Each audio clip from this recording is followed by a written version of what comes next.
నమస్తే తెలుగు వన్ న్యూస్కి స్వాగతం. పోసాని కృష్ణమురళి ఇప్పుడు టాక్ ఆఫ్ ద ఆంధ్రప్రదేశ్గా మారారు. ఆయన కేసుల్లో అరెస్ట్ అవుతున్నారు. బేసిక్గా మీడియా ముందు చాలా ధైర్యంగా మాట్లాడిన పోసాని కృష్ణమురళి నిన్న కోర్టులో ప్రవేశపెట్టినప్పుడు అంటే జడ్జి ఇంటికి వెళ్ళారనుకుంటా నాకు తెలిసి బోర్ను ఎయిట్ చేశాడు పోసాని కృష్ణమురళి. కడప కేసులో బెయిల్ వచ్చింది, కర్నూలు జైల్లో ఉన్నాడు, బెయిల్ వచ్చింది. ఇక నిన్న ఆయన విడుదలవుతారు, బెయిల్ ఆర్డర్స్ వెళ్ళిపోతాయి, ఆయన విడుదలవడమే మిగిలి ఉంది అని అనుకుంటున్న టైంలో అనూహ్యంగా గుంటూరు నుంచి పీటీ వారెంట్ పడింది. ఆ పీటీ వారెంట్లో నిన్న గుంటూరు కోర్టు కూడా ఆయనకు 14 రోజుల రిమాండ్ విధించింది. ఈ గుంటూరు కోర్టు ఆయనకు బెయిల్ వచ్చి ఇంటికి పోవలసిన టైంలో ఈ కథలో కీలక మలుపు అయినటువంటి వ్యక్తి బండారు వంశీకృష్ణ. ఈయన ఎవరంటే తెలుగుదేశం పార్టీ అధికార ప్రతినిధి, తెలుగు యువత వింగ్ నుంచి కీలకమైనటువంటి నేతగా ఉన్నారు. ఈయన వేసినటువంటి కేసు మీదనే ఆయన నిన్న 14 రోజుల రిమాండ్కి జడ్జి పంపించేశారు. అసలు ఏంటి ఈ కేసు? ఎందుకు వంశీకృష్ణకి పోసాని కృష్ణమురళి మీద డెఫినెట్గా కేసు పెట్టి ఆయనకి జైలుకి పంపించాలనేంత ఇది ఎక్కడి నుంచి మొదలయ్యింది? పోసాని కృష్ణమురళి ఏడుస్తున్నా ఎందుకు తెలుగుదేశం వైపు నుంచి కేసులు ఇంకా పడుతూ ఉన్నాయి? బండారు వంశీకృష్ణ గారే మనతో జాయిన్ అవుతున్నారు. వంశీ గారు వెల్కమ్ అండి. గుడ్ ఆఫ్టర్నూన్ అండి. వంశీ గారు, పోసాని ఏడుస్తున్నాడు, బయటికి రాలేడా, రానివ్వరా? సార్, ఇక్కడ ఒక విషయం. పోసాని కృష్ణమురళి 1992 సంవత్సరం నుండి అంటే 30 సంవత్సరాలుగా అతను నటుడు అనేటటువంటి విషయాన్ని మీరు గుర్తించాలి. అవును కదా. జడ్జి గారు ఆల్రెడీ గుర్తించారు. ఆ ఏడుపు వెనుకున్నటువంటి నటనని ప్రశంసించుకుని ఉంటారు మనసులో. జడ్జి గారు బయటికి చెప్పకూడదు కాబట్టి అక్కడ ఉన్న వాళ్ళందరూ కూడా ప్రశంసించుంటారు. అబ్బా, ఏం యాక్ట్ చేసావు పోసాని, అసలు మీ యాక్టింగ్ లైవ్ లో చూసే అవకాశం నిన్న మా గుంటూరు ప్రజలందరికీ వచ్చింది. పోసాని కృష్ణమురళి యాక్టింగ్ లైవ్ లో చూసేటటువంటి అవకాశం మా గుంటూరు ప్రజలందరికీ కూడా వచ్చింది. అయితే ఇంతకంటే ఆ ఏడుపు గురించి నేనేం మాట్లాడను. ఎందుకంటే నిన్న నుంచి సోషల్ మీడియాలో చూస్తా ఉన్నా, ఒక వ్యక్తి ఏడుస్తుంటే మొట్టమొదటిసారి చాలా మందికి నవ్వు వస్తా ఉందని చెప్పేసి సోషల్ మీడియాలో చాలా మంది పెట్టారు. మీకు ఎలా అనిపించింది? నాకైతే ఏ మాత్రం మెర్సీ అనిపించలేదండి. అతను నటన అని చెప్పేసి అర్థమైంది. Posani Krishnamurali deserves what happened, no mercy Posani. అయితే మీరు అంటే ఆల్రెడీ జైల్లో ఉన్నప్పుడు కూడా గుండెపోటు అని ఏదో డ్రామా చేస్తున్నాడని పోలీసులు చెప్పుకొచ్చారు కదా, అలాంటిదే అనుకోవాలా ఇది కూడా? కర్నూలు జైల్లో ఉన్నప్పుడేమో నాకు గుండెపోటు, హార్ట్ అటాక్ వచ్చేసింది, కడుపు నొప్పి వచ్చేసింది అని డ్రామా చేశాడు. వాళ్ళు అన్ని హాస్పిటల్కి తిప్పారు. రాజంపేట జైలు నుండి అన్ని హాస్పిటల్కి తిప్పి నువ్వు పర్ఫెక్ట్ గా ఉన్నావు అని డాక్టర్లు అందరూ సర్టిఫై చేసిన తర్వాత మళ్ళీ లోపలేశారు. అదే నటన, అదే ప్రావీణ్యం మళ్ళీ నిన్న గుంటూరు కోర్టులో పోసాని గారు ప్రదర్శించడానికి ట్రై చేశారు. వర్కౌట్ అవ్వలేదు. అయితే మీరు ఒక మాట అన్నారు, రాడా రానివ్వరా బయటికి అని. ఒక్కసారి అదే రాలేడా రానివ్వరా? సార్, అతను రాకపోవడానికి రానివ్వకపోవడానికి మేము అసలు ఆఫ్టర్ ఆల్ మేము లా అబైడింగ్ సిటిజన్స్. మాకు న్యాయం కావాలి అని మేము కోర్టుకు వెళ్ళాం. ఆ కేసులో దమ్ము లేకపోతే, ఆ కేసులో పోసాని తప్పు లేకపోతే ఎప్పుడో బయటకు వచ్చేసేవాడు. ఎవరేం చేయగలం, చేసేది ఉండదు అక్కడ. మేమేం చేసేది లేదు. ఆ కేసు జెన్యూన్ కాబట్టి పోసాని కృష్ణమురళికి రిమాండ్ పడింది. ఇందులో మేం చేసింది ఏం లేదు. సెప్టెంబర్ 27, 2024న ఇతను ఒక ప్రెస్ మీట్ కండక్ట్ చేశాడు. ఆ ప్రెస్ మీట్ లో మార్ఫ్డ్ ఇమేజెస్ చూయించి చంద్రబాబు నాయుడు గారు అమిత్ షా కాళ్ళు పట్టుకున్నట్లుగా, అమిత్ షా గారి కాళ్ళు చంద్రబాబు నాయుడు గారు పట్టుకున్నట్లుగా మార్ఫ్డ్ ఇమేజ్ అండి అది. నేను మీకు ఇప్పుడు ఆ ఒరిజినల్ ఇమేజెస్ చూపిస్తా. మార్ఫ్డ్ ఇమేజెస్ చూయించేసి ఆ తర్వాత మళ్ళీ 2 కులాలకి మధ్య, 2 మతాలకి గొడవలు పెట్టే ప్రయత్నం కూడా చేశాడు. బీజేపీ మతతత్వ పార్టీ, దాంతో కలిసి నేను తప్పు చేశాను అని చంద్రబాబు నాయుడు గారు అన్నట్లుగా. అసలు ఆయన అనలేదు ఆ మాట. ఎక్కడన్నారో చూపియాలని చెప్పేసి కూడా మేము అడగటం జరిగింది. చంద్రబాబు నాయుడు గారు అనని మాటల్ని, చంద్రబాబు నాయుడు గారి ఫోటోలు మార్పు చేస్తా అత్యంత నీచంగా మాట్లాడినటువంటి పోసాని కృష్ణమురళి మీద నేను కంప్లైంట్ ఇచ్చాను అక్టోబర్ 9వ తారీఖు 2024 సంవత్సరం సిఐడిలో. ఇప్పుడు ఒక్కసారి ఈ ఫోటో చూడండి సార్. విజిబుల్ అండి గోపి గారు? ఈ ఫోటో విజిబుల్ గా ఉందా? అవునవును, ఫైన్ కనబడుతుంది. ఇది మురళీ మనోహర్ జోషి గారి కాళ్ళకి అమిత్ షా గారు బ్లెస్సింగ్స్ తీసుకుంటున్నారు. అవును. ఇదొచ్చేసి చంద్రబాబు నాయుడు గారు యోగా చేస్తున్నటువంటి ఫోటో ఇది. 2014-19 మధ్య చంద్రబాబు నాయుడు గారు ఒక కార్యక్రమంలో, ఒక ప్రభుత్వ అధికారిక కార్యక్రమంలో యోగా చేస్తున్నటువంటి ఫోటో ఇది. ఈ ఫోటోలు 2 ఇతను జాయింట్ చేసి, క్లబ్ చేసి, పోసాని కృష్ణమురళి అనే వ్యక్తి చంద్రబాబు నాయుడు గారు ఢిల్లీ వెళ్లి బెయిల్ ఇచ్చినందుకు అమిత్ షా కాళ్ళు మొక్కాడని చెప్పేసి ఈ పోసాని కృష్ణమురళి ప్రజలను నమ్మించే ప్రయత్నం చేశాడు. Which is an organised crime. Chandrababu Naidu గారి ఇమేజ్ దెబ్బతీయటానికి, చంద్రబాబు నాయుడు గారిని చులకన చేయటానికి ఇతను చేసినటువంటి ఆర్గనైజ్డ్ క్రైమ్ ఒక రాష్ట్ర ముఖ్యమంత్రి మీద. ఇది ఇది ఇది 111 సెక్షన్ 111కి ఎట్లా అట్రాక్ట్ అవుతుంది అనేది అంబటి రాంబాబు అడుగుతున్నాడు. ఇది ఆర్గనైజ్డ్ క్రైమ్ ఎట్లా అవుతుంది అని అడుగుతున్నాడు. ఎందుకు అవచ్చు సార్? ఇప్పుడు ఆర్గనైజ్డ్ క్రైమ్ కాకపోతే ఇతను ఇంత పక్కాగా ఇమేజ్లు 2 ఇమేజ్లు తీసుకొచ్చి ఒక ఇమేజ్ ని కలిపి చంద్రబాబు నాయుడు గారు అమిత్ షా కాళ్ళు మొక్కుతున్నట్లుగా క్రియేట్ చేయడం ఆర్గనైజ్డ్ క్రైమ్ కాదా? ముందుగా అనుకున్నటువంటి క్రైమ్ కాదా?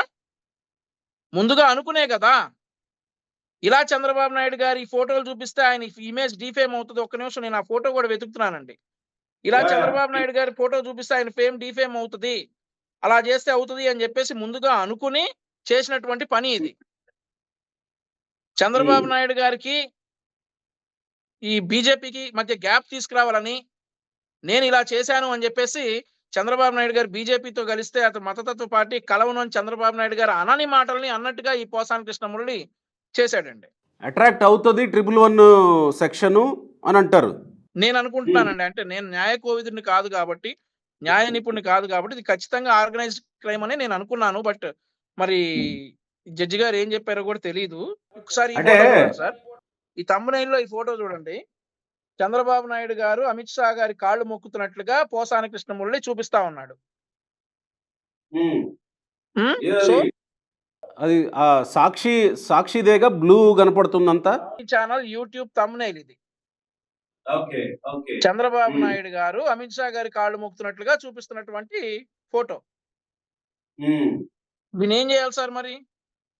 అంటే నేను 67 ఏళ్ల ముసలాడిని, నాకు బోల్డ్ అని రోగాలు ఉన్నాయి, హార్ట్ కూడా స్టంట్ వేశారు, ఈ టైంలో ఇలా చేయడం వల్ల నాకు బోల్డ్ అంత మానసిక ఇది ఉంది, నా కుటుంబాన్ని చంపేస్తారు అని వైసీపీ నాయకులతో అన్నాడట ఆయన. నా కుటుంబాన్ని కూడా చంపేస్తారేమోనని జడ్జి ముందు చెప్పింది. Law is equal before every citizen. 2 రోజుల్లో బెయిల్ రాకపోతే నేను ఆత్మహత్య చేసుకుంటా అనే పదాలు కూడా వాడాడంట. అసలు దాని మీద కూడా ఒక కేసు రిజిస్టర్ చేయాలని అనుకుంటా ఉన్నా. ఎవరిని బెదిరిస్తాడంటే న్యాయ వ్యవస్థను బెదిరిస్తాడా? న్యాయ వ్యవస్థను బెదిరిస్తాడా ఇతను? వేయొచ్చు, ఖచ్చితంగా వేయచ్చు. నేను సూసైడ్ చేసుకుంటానని బెదిరిస్తే అది ఖచ్చితంగా క్రైమే ఇండియాలో. అవును. న్యాయ వ్యవస్థను బెదిరిస్తాడా ఇతను? న్యాయమూర్తిని బెదిరిస్తాడా? 2 రోజుల్లో బెయిల్ రాకపోతే సూసైడ్ చేసుకుంటా, 3 రోజుల్లో నాకు చాక్లెట్ లేకపోతే అది చేసుకుంటా అని చిన్నపిల్లోడా? చేసిన దానికి అనుభవించాలి. నువ్వు పోరాడు, కోర్టులో బెయిల్ తెచ్చుకో, నువ్వు జడ్జి గారిని నీకు ఉన్నటువంటి అప్లికేషన్స్ అన్ని చెప్పుకో, నువ్వు వాదించి బెయిల్ తెచ్చుకో. ఎటు మీకు ఆ పొన్నవోలు సుధాకర్ రెడ్డి గారు ఉన్నాడు కదా, వాదించేసి బెయిల్ తెచ్చుకోవాలి. అంతేగాని నేను 2 రోజుల్లో బెయిల్ రాకపోతే నేను చచ్చిపోతాను, ఇవన్నీ ఈ కథలన్నీ ఎవరు నమ్మరండి. ఇవన్నీ సినిమా కథలు. అంబటి రాంబాబు ఇందాక ఆయన పరామర్శించి వచ్చినట్టున్నారు బయటకు. ఆయన ప్రెస్ మీట్ పెట్టారు, మీరు చూసే ఉంటారు. ఇటు ప్రెస్ మీట్ పెట్టి మాట్లాడేస్తే కేసులు పెట్టి జైల్లో పెడతారా, రిమాండ్కి ఇస్తారా? ఇప్పుడు నేను మాట్లాడుతున్నా చేస్తారా? మీ ఇష్టానికి ఫోటోలు మార్పులు చేస్తారా? మీ ఇష్టానికి చేస్తా ఉంటే చూస్తా ఊరుకోవాలా? బొక్కలు ఇరుగుతాయి ఎవరికైనా కానీ, అంబటి రాంబాబు అయినా జగన్మోహన్ రెడ్డి అయినా. ఫోటోలు మార్పులు చేసినా, లేదంటే ఈ ప్రెస్ మీట్లు పెట్టేసి 2 మతాల మధ్య గొడవలు సృష్టించడానికి ట్రై చేసినా ఎవరికైనా కానీ ఇదే అవుతాయి. ఇప్పుడు నేను మాట్లాడుతున్నా, నన్ను కూడా అరెస్ట్ చేస్తారా, నన్ను కూడా రిమాండ్కి తరలిస్తారా అని అడుగుతున్నాడు అంబటి రాంబాబు. మార్పుడు ఫోటోలు చూపిస్తే, అతను 2 మతాల మధ్య గొడవలు సృష్టించడానికి ట్రై చేస్తే డెఫినెట్లీ అంబటి రాంబాబునే కాదు, వాళ్ళ నాయకుడు జగన్మోహన్ రెడ్డి గారినైనా కానీ అరెస్ట్ చేస్తారు. ఇప్పుడు పోసాని నన్ను చంపేస్తారేమోనన్నా అని అంబటి రాంబాబుతో అంటున్నాడంట. అంతలా భయపెట్టారా లేకపోతే భయపడుతున్నాడా? జగన్మోహన్ రెడ్డి మరి అదే సార్, జగన్మోహన్ రెడ్డి చంపేయచ్చు అవకాశం ఉంటే. పోసాని జైల్లోనా వస్తే చంపేసి కూటమి ప్రభుత్వం మీద నెట్టేస్తారు, బాబాయిని వేసేసి చంద్రబాబు నాయుడు గారి చేతిలో పెట్టి నారాసుర రక్త చరిత్ర అని రాసినట్లు కృష్ణమురళి గారు కూడా బయటికి రాగానే చంపేసి మా మీద నెట్టొచ్చు. సో పోసాని కృష్ణమురళి గారికి ఇచ్చే సజెషన్ ఏంటంటే జైల్లోనే నువ్వు సేఫ్గా ఉంటావు కాబట్టి అక్కడే ఉండాలి. బయటకు వస్తే జగన్మోహన్ రెడ్డి చంపేసి మా మీద నెడతాడేమో, ఆల్రెడీ ఒకటి రుజువు అయింది కదా. బాబాయ్ ఇదేంటండి ఆ బోరుగడ్డ చంద్రబాబు నాయుడు గారి చేతిలో కట్టి నారాసుర రక్త చరిత్ర అన్నాడు. మేము చంపేసేదైతే ఇప్పుడు దాకెందుకు సార్? ఆ బోరుగడ్డ అనిలు నన్ను చంపేస్తారేమో అని అంటాడు. ఆ బోరుగడ్డ అనిలు నన్ను చంపేస్తారేమో అని అంటాడు. పోసాని కృష్ణమురళి నన్ను చంపేస్తారేమో అని అంటాడు. అన్నింటికీ కారణం రెడ్ బుక్కే. ఎవరు అన్నింటికీ కారణం ఆ రెడ్ బుక్కే అని అంటారు. ఆ నేర ప్రవృత్తి గల వారు ఎవరు? అంతటి మహానుభావులు, అంత సిద్ధహస్తులు ఆంధ్రప్రదేశ్ రాష్ట్రంలో ఎవరో జనాలకు తెలుసు. సో కూటమి ప్రభుత్వం నుండి అతనికి ఎలాంటి ప్రాణహాని లేదు గాని ఖచ్చితంగా అతను చేసినటువంటి పనులకి శిక్ష అయితే అనుభవిస్తా ఉన్నాడు. ఒకవేళ రిలీజ్ అయిన తర్వాత జగన్మోహన్ రెడ్డి నుండి ఏదైనా ప్రాణహాని ఉంది అని అతను అప్లై చేసుకుంటే ఖచ్చితంగా మరి ఏమన్నా అబ్జర్వ్ చేసి ఏమైనా సెక్యూరిటీ ఇస్తారేమో కూటమి ప్రభుత్వం, చూడాలి. కూటమి ప్రభుత్వం నుండి అతను ఎట్లాంటి ప్రాణహాని లేదు. అతను రిమాండ్ లో ఉన్నటువంటి ఖైదీని ఎలాగైతే చూసుకోవాలో, గతంలో ఇతను చెప్పాడు రిమాండ్ ఖైదీ చంద్రబాబు నాయుడు గారికి తన సొంత డబ్బులతో ఏసీలు కొనిస్తానన్నటువంటి పోసాని కృష్ణమురళి. మరి పాపం వాళ్ళ ప్రభుత్వంలో చంద్రబాబు నాయుడు గారిని అంత భద్రంగా చూసుకుంటానన్నటువంటి పోసాని కృష్ణమురళి గారికి మేము కూడా మరి అంత భద్రంగా చూసుకోవాలి కాబట్టి ఏసీలు అవి కొనిచ్చే స్తోమత మాకైతే లేవు. అవి 2 ఏసీలు అంటే ₹1,00,000 దాకా అవుతాయి. అంత టాలెంట్ మాకు లేదు, అంత డబ్బు మా దగ్గర లేదు కాబట్టి 2 దామతెరలు, మరి ఒక స్టాండ్ ఫ్యాన్ అయితే నా స్తోమత ఒక 2-3 వేలలో అయిపోయింది కాబట్టి అవి కొనియమంటే నేను కూడా కొనిచ్చి చాలా భద్రంగా పోసాని కృష్ణమురళి గారిని చూసుకుంటాం. గతంలో ఇతను ఏంటి అన్నాడు ఇప్పుడు కదా, మళ్ళీ గతంలో ఇతను బాపట్లలో ఒక అన్నాడండి, కేసు చంద్రబాబు నాయుడు గారికి 2 ఏసీలు కొనిస్తానని అన్నాడు. ఉమ్, మేము కూడా ఇప్పుడు బాపట్లలో ఒక ఆయన కేసు స్తోమత ఓ ₹1,00,000 ఆయన పెట్టగలడేమో, మేము పెట్టలేము. మా దగ్గర అక్రమ డబ్బు లేవు. మా దగ్గర మా ప్రెస్ మీట్లు పెడితే మాకెవరు డబ్బులు ఇవ్వరు. అతనికి వచ్చినట్టు డబ్బులు రావు. సో ఈజీ మనీకి అలవాటు పడినటువంటి పోసాని కృష్ణమురళి నోటికి ఎంత వస్తే అంత వాగి డబ్బులు సంపాదించి ఈ రోజు అనుభవిస్తా ఉన్నాడు. ఇక మళ్ళీ ఇప్పుడు ఒకవేళ ఈ కేసులో రేపో మాపో బెయిల్ వస్తుందని అంబటి రాంబాబు అంటున్నాడు. బాపట్లలో ఒక కేసు, తెనాలిలో ఒక కేసు ఉందట. వీటిలో కూడా మళ్ళీ పీటీ వారెంట్ మళ్ళీ రిమాండ్కి వెళ్ళే అవకాశం ఉందని అనుకుంటున్నారా? పోలీసులు తీసుకెళ్తా ఉన్నారు పీటీ వారెంట్ మీద అనేది మాకున్నటువంటి సమాచారం అండి. రేపు తెనాలి పోలీసులు తీసుకెళ్తారన్నటువంటి ఒక సమాచారం. ఆ తర్వాత అనకాపల్లిలో కూడా కేసు రిజిస్టర్ అయిందంట.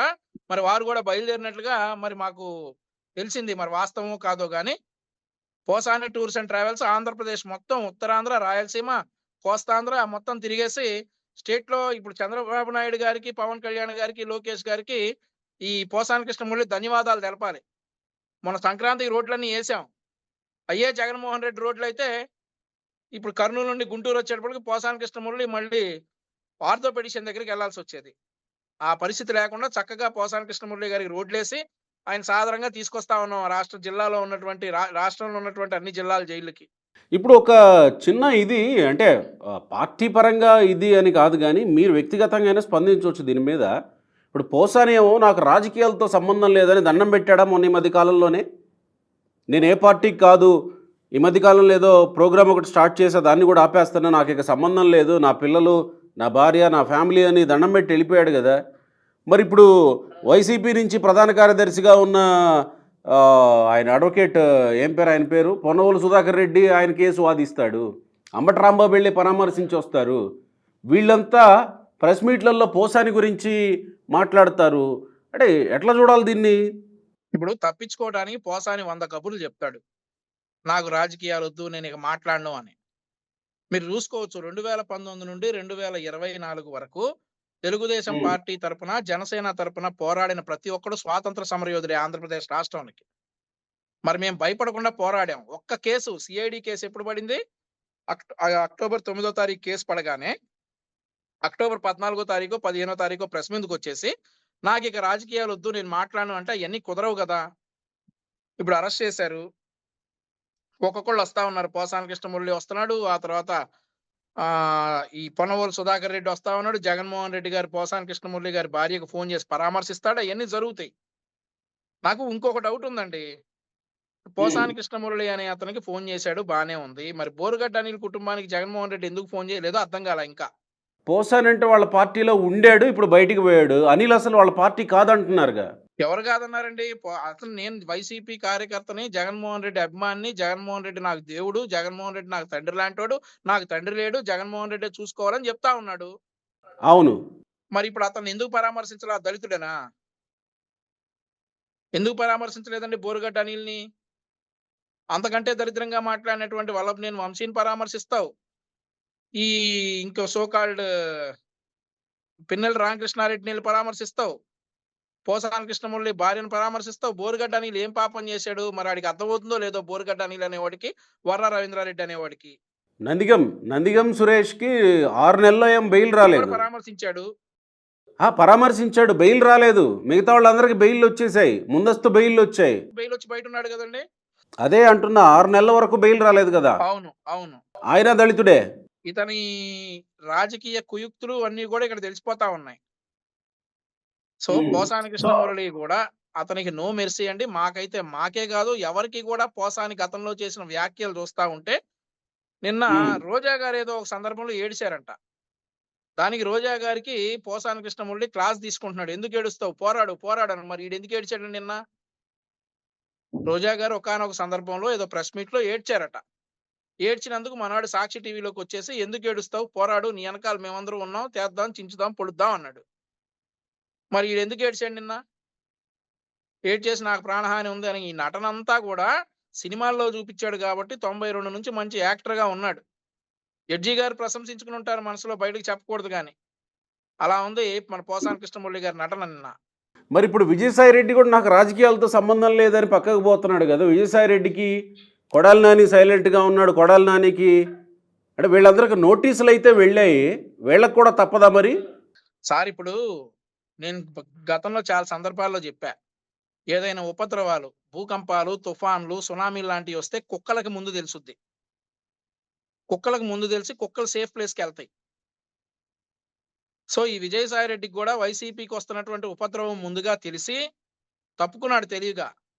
తప్పుకున్నా కూడా అతను చేసిన పనులు వేల కోట్ల రూపాయల స్కాములు కాబట్టి వాడి మీద ఖచ్చితంగా యాక్షన్ ఉంటది.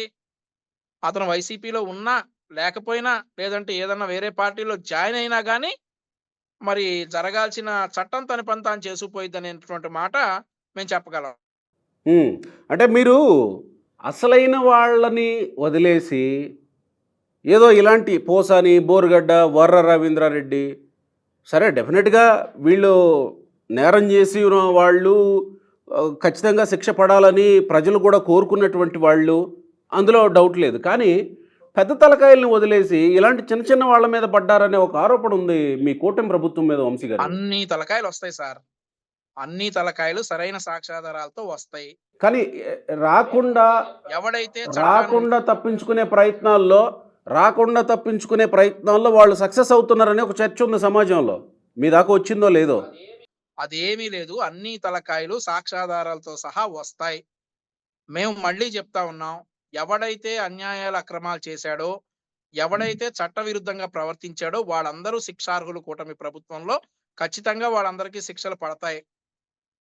అతి త్వరలోనే ఇంకా అరెస్టులు ఉంటాయి, మీరు చూస్తారు ఖచ్చితంగా. మరి అల్టిమేట్గా పోసాని పరిస్థితి ఏంటి? అంటే మీరేమీ న్యాయమూర్తి కాదు, న్యాయవాది కాదు, కాకపోతే మీ ఎక్స్పెక్టేషన్ ఏంటి? పోసానికి ఎప్పటి వరకు బెయిల్ రావచ్చు? పోసాని ఎప్పుడు బయటకు వచ్చే అవకాశం ఉంది అనుకుంటున్నారు? ఐ కాంట్ యాంటిసిపేట్ అండి. మరి ఎన్ని కేసులు ఉన్నాయో మనకైతే తెలియదు కదా. నాకైతే 2 తెలుసు. మొత్తం రాష్ట్ర వ్యాప్తంగా 17 కేసులు ఉన్నాయి అని మనకు తెలిసినవి. తెలియని ఇంకా కొన్ని ఉండుండొచ్చు. ఇప్పుడు అనకాపల్లి కేసు అన్నారు, అది యాక్చువల్ గా మరి మనకి ఇప్పుడే తెలిసింది. మీరు ఒక్క కేసు వేస్తామంటున్నారుగా ఇప్పుడే మళ్ళీ. అదే మళ్ళీ నేనైతే మాత్రం అవకాశం ఉంటే అది క్రైమ్ అని చెప్పి నాకైతే ఎవరన్నా అవకాశం ఇస్తే దాని మీద కూడా ఏదైతే జడ్జి గారిని బెదిరించాడో దాని మీద కూడా ఒక కేసు వేయాలని అనుకుంటా ఉన్నా. మరి బయటకు వస్తాడో మరి అతని లక్ అది. రైట్ వంశీ గారు, థ్యాంక్ యూ అండి, నమస్కారం.